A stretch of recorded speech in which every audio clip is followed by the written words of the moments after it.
ਸਤਿ ਸ਼੍ਰੀ ਅਕਾਲ ਜੀ। ਮੈਂ ਤੁਹਾਡਾ ਆਪਣਾ ਸਿਮਰਨਪ੍ਰੀਤ ਸਿੰਘ।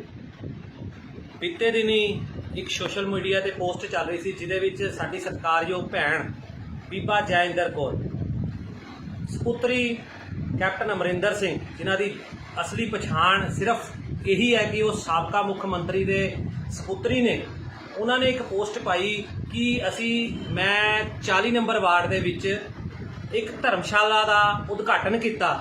ਮੈਂ ਉਹਨਾਂ ਨੂੰ ਨਿਮਰਤਾ ਸਹਿਤ ਪੁੱਛਣਾ ਚਾਹੁੰਦਾ ਹਾਂ ਵੀ ਤੁਸੀਂ ਇਸ ਸਮੇਂ ਕਿਹੜੇ ਸੰਵਿਧਾਨਕ ਅਹੁਦੇ ਤੇ ਹੋ? ਤੁਸੀਂ ਪਹਿਲਾਂ ਕਿਹੜੇ ਸੰਵਿਧਾਨਕ ਅਹੁਦੇ ਤੇ ਰਹੇ ਹੋ?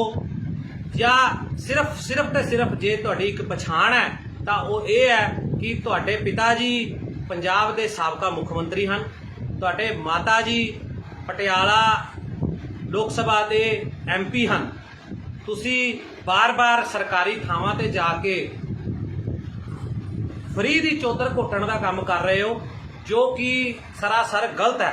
ਇਸ ਸਮੇਂ ਪੰਜਾਬ ਦੇ ਵਿੱਚ ਆਮ ਆਦਮੀ ਪਾਰਟੀ ਦੀ ਸਰਕਾਰ ਹੈ ਔਰ ਬਖੂਬੀ ਆਪਣਾ ਕੰਮ ਵਧੀਆ ਤਰੀਕੇ ਕਰ ਰਹੀ ਹੈ, ਪਰ ਤੁਸੀਂ ਲੋਕ ਜਦੋਂ ਕਿ ਤੁਹਾਨੂੰ ਲੋਕਾਂ ਨੇ ਪਿਛਲੀਆਂ ਚੋਣਾਂ ਦੇ ਵਿੱਚ ਹਾਸ਼ੀਏ ਤੇ ਲਿਆ ਕੇ ਰੱਖ ਦਿੱਤਾ, ਲੋਕਾਂ ਨੇ ਤੁਹਾਨੂੰ ਸਰਾਸਰ ਤੇ ਤੁਹਾਡੇ ਲੀਡਰਾਂ ਨੂੰ ਨਕਾਰ ਦਿੱਤਾ, ਫਿਰ ਵੀ ਤੁਸੀਂ ਪੰਜਾਬ ਦੇ ਲੋਕਾਂ ਨੂੰ ਮੂਰਖ ਬਣਾਉਣ ਦਾ ਕੰਮ ਕਰ ਰਹੇ ਹੋ, ਜਦੋਂ ਕਿ ਲੋਕ ਤੁਹਾਡੀ ਨੀਤੀਆਂ ਤੋਂ ਜਾਗਰੂਕ ਹੋ ਚੁੱਕੇ ਹੋ।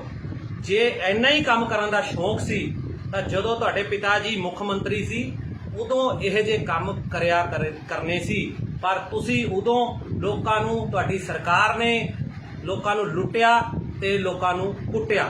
ਮੈਂ ਹੋਰ ਬੇਨਤੀ ਕਰਕੇ ਆਪਣੀ ਗੱਲ ਨੂੰ ਖਤਮ ਕਰਾਂਗਾ। ਅੱਜ ਤੁਹਾਡਾ ਇੰਨਾ ਮਾੜਾ ਹਾਲ ਹੋ ਚੁੱਕਾ ਹੈ, ਤੁਹਾਡੀ ਪਾਰਟੀ ਦਾ ਇੰਨਾ ਮਾੜਾ ਹਾਲ ਹੋ ਚੁੱਕਾ ਹੈ। ਇੱਕ ਪਾਸੇ ਤੁਹਾਡੇ ਪਿਤਾ ਜੀ ਕਹਿੰਦੇ ਨੇ, ਕੈਪਟਨ ਅਮਰਿੰਦਰ ਸਿੰਘ ਕਹਿੰਦੇ ਨੇ ਕਿ ਪੰਜਾਬ ਦੇ ਵਿੱਚ ਨਗਰ ਨਿਗਮ ਚੋਣਾਂ ਅਸੀਂ BJP ਨਾਲ ਰਲ ਕੇ ਲੜਾਂਗੇ, ਤੇ ਦੂਜੇ ਪਾਸੇ ਜਿਨ੍ਹਾਂ ਨੂੰ ਪਟਿਆਲਾ ਨਗਰ ਨਿਗਮ ਚੋਣਾਂ ਦਾ ਇੰਚਾਰਜ BJP ਨੇ ਲਗਾਇਆ ਹੈ, ਹਰਜੀਤ ਸਿੰਘ ਗਰੇਵਾਲ, ਉਹਨਾਂ ਨੇ ਸਰੇਆਮ ਮੀਡੀਆ ਦੇ ਵਿੱਚ ਇਹ ਕਿਹਾ ਵੀ ਅਸੀਂ ਕੈਪਟਨ ਅਮਰਿੰਦਰ ਸਿੰਘ ਨਾਲ ਕੋਈ ਗਠਬੰਧਨ ਨਹੀਂ ਕਰਾਂਗੇ। ਇਸ ਤੋਂ ਸ਼ਰਮਨਾਕ ਗੱਲ ਤੁਹਾਡੀ ਪਾਰਟੀ ਵਾਸਤੇ ਕੀ ਹੋ ਸਕਦੀ ਹੈ? ਪੰਜਾਬ ਦੇ ਲੋਕਾਂ ਨੇ ਤੇ ਤੁਹਾਨੂੰ ਨਕਾਰਿਆ ਹੀ ਨਕਾਰਿਆ। ਅੱਜ ਤੁਹਾਨੂੰ ਜਿਹੜੀ ਪਾਰਟੀ ਨਾਲ ਤੁਸੀਂ ਗਠਬੰਧਨ ਕਰਕੇ ਵਿਧਾਨ ਸਭਾ ਚੋਣਾਂ ਲੜੇ, ਉਹਨਾਂ ਨੇ ਵੀ ਤੁਹਾਨੂੰ ਸਰਾਸਰ ਨਕਾਰ ਦਿੱਤਾ।